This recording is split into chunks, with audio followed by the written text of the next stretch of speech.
Oh, hello there. Nice to have you here with us. I'm Spider-Man. I'm here with Mr. Stark. And Peter here was gonna talk about something awesome, he says. Are you familiar with the Spider-Man storyline called the Spider-Verse? Yup, like, everyone knows it, and some may not like it. Basically, it is a storyline where a ton of Spider-Men from other dimensions come as one to fight. Clones were created and it was a weird story. So, what about it? Also, do you remember the past Spider-Man movies? I remember the Sam Raimi Spider-Man and the Mark Webb Spider-Man.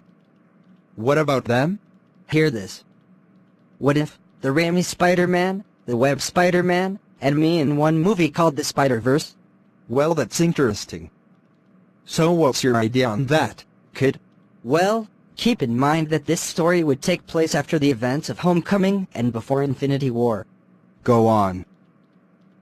The story starts off as me, Tom Holland as Spider-Man, is patrolling the skies of Manhattan. Uh-huh. When suddenly, my spider sense tingles like crazy. Why is that?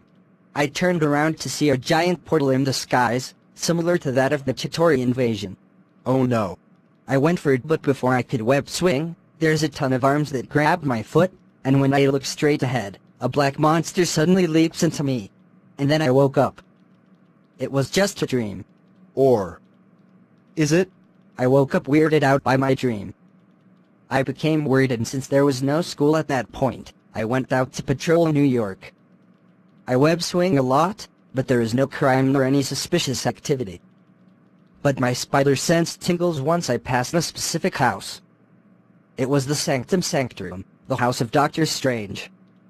Keep in mind that I do not know Doctor Strange's existence at that point, because Infinity War hasn't come out yet. So you're thinking that it is only a plain weird-looking house? Correct. So my spider sense burst into madness, and I cannot simply deny that I felt a weird creepy thing at that place. So I sneaked in, to see what's up, and I was mind blown. Upon sneaking, I saw many weird items scattered around. Well, that doesn't sound good. I saw a floating cloak, and it was the weirdest thing I've seen. I came closer and played with the cloak. But far away, I saw a green glowing trinket. Oh no. That's the Eye of Agamotto. The Time Stone. It was a necklace. I played with it and some green circle forms around my wrist and it turns a couple of times. But I felt nothing happened. So I just leave it at my neck. I'm still wearing it. And I proceed to the next trinket. It was a weird brass knuckle. It is the sling ring. I've played with it and wore it, but it doesn't really do anything too. So the weird thing is I was about to leave it, but I waved at it. That was just me joking around, but something happens. A sparkle in front of me was conjured. I waved again and there it is again. I suddenly thought to myself, if there was any Spider-Men out there, they would have been proud of me. Then I continued my wave into a circular motion, a portal was conjured, and I got sucked in. But where? At the Mark Webb universe. It was dark. I fell directly into the ground. Observing the place, I only saw one label throughout the place. The label? It says Escort Power Grid. It's from the Amazing Spider-Man 2 movie. Correct. The events now takes place in that movie right before Green Goblin killed Gwen Stacy. The funny thing is, remember that I played with the Time Stone earlier? That's why I came to the Webb universe right before Gwen's death, because I accidentally turned back time. And I still have the Time Stone. Wow. So I fell into the center. Gwen suddenly came out of the door and asked why I became smaller and why the different costume. Then suddenly, I saw another Spider-Man walking towards us, smoking after his battle with Electro. It was the Amazing Spider-Man, Andrew Garfield. Gwen and Spider Garfield was confused, and I cannot believe that there is another Spider-Man. But suddenly, a laugh came out of nowhere. It was the Green Goblin. Oh no. Goblin was angry that Spider Garfield lied to him, and to add damage, Goblin thought that Spider Garfield gave his blood to another Spider-Man. So Goblin grabbed Gwen and kicked me away. Spider Garfield follows them intensely and the scenes play out just like in the movie. I just saw them at the top of a nearby clock tower. Goblin drops Gwen and Spider Garfield catches her. I rushed towards them as I saw the goblin was about to drop a bomb on the couple. Luckily, I was fast enough to spin a web grenade into Goblin. The goblin was temporarily trapped. I dropped into the couple and told Spider Garfield to get Gwen to safety. But when I turned back to see the goblin, he was coming right at me. He punched me in the face and I was knocked, falling into the ground. The couple rushes downwards while Spider Garfield holds Gwen tight. The couple saw me tumble directly to the ground and into the stairs. The couple keep going but the goblin rushes to the couple and grabbed them by a steel lasso. Spider Garfield can't break free for he is holding Gwen, and Gwen could fall if Spider Garfield released her.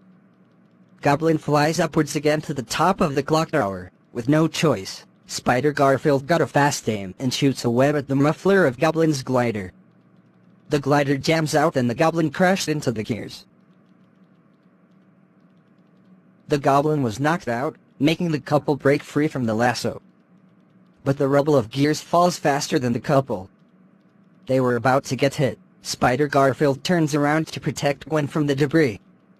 A rubble hits Spider Garfield in the back of his head and he became unconscious. Gwen yells in terror, waking Spider Garfield up but he was knocked down. Oh crap, Gwen will die. Not so fast. I am suddenly awakened by Gwen's scream and from the stairs, I saw the couple falling with a lot of debris. I quickly rushed towards them, shooted a lot of web grenades at the falling rubble for them to stick to the walls. And luckily, I managed to catch the couple with my webbing. I shoot another web strand at the wall so we would not fall any further and with all my strength, they were saved. Spider Garfield suddenly woke up and with tears of joy, the couple cries. I joked about them for being heavy for comedic purposes. They both go down to get Gwen to safety, and I returned at the top to secure the knocked-out goblin. I surrendered the goblin into the police, I broke his glider, Gwen had a moment with Spider Garfield before she leaves to go to England. Good grace, Gwen did not die. So Spider Garfield thanked me for my help, and in exchange, he would help me in anything before he go to England with Gwen. So I told him my dream of a portal and an upcoming danger that I felt was real. He offers his help and we have agreed to find any other possible Spider-Men for additional strength. So I show up the sling ring. We thought of any possible Spider-Men. We entered the portal. And we fell right into the sky above New York's famous Times Square. Let me guess, the Raimi universe? Correct.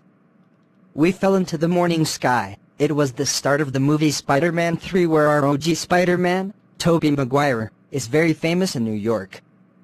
And he is loved by everyone. So we were amazed by how famous Spider Maguire is as we see his pictures throughout the city. But nobody loves Spider-Man 3, huh? So we go to the ground. All of the crowd was circling on us and they are all very excited. They took pictures and as soon as the crowd grows, Spider Maguire landed in front of us, asking how good the cosplay suits were. Spider Garfield told him that we are a real Spider-Man with real powers but Spider Maguire won't listen. So I challenged him to a race. The three of us will race into the top of Avengers Tower but Spider Maguire said there's no such tower exists, same as Spider Garfield as he suggested the Escorp Tower. They all agreed that the Midtown High would be fine. The whole crowd was photographing the whole event as we leaped into the air. Spider Maguire was amazed that we are the real deal. Arriving at the school's rooftop, we are surprised by each other. I came to share my knowledge to Spider Maguire and he happily offers his help. Wow, I really imagined all of that in my mind. Spider Maguire then offers his apartment for us to stay for we plan to leave at midnight. We stayed at his apartment, we learned how we are the same Peter Parker of different universes, and we shared many good stories. But remember how Spider-Man 3 happened? Yep, the Goblin and Skateboard, Sandman and the Ugly Venom plus the dancing emo Peter. So it's about to get dark, and Spider Maguire goes into Peter Parker to buy some dinner. Upon walking the streets, he saw a newspaper with the 3 Spider-Men racing in the front page. He saw that it was captured by Eddie Brock Jr. He was pissed off, and he goes back to the apartment.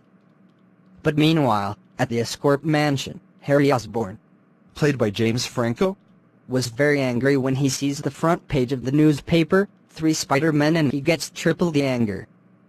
He finally goes to the Goblin laboratory hidden at his mansion, turns himself as the new Goblin, and is in pursuit to attack Tobey Maguire. As the trio were about to left and transport into the Marvel Universe, which is mine, then the new Goblin shows up. Our spider sense blasts the roof as we turned around to see the new Goblin, in floating skateboard and swords, raging towards us. All of us fell into the portal, back to the Marvel Universe, along with the new Goblin. Oh crap.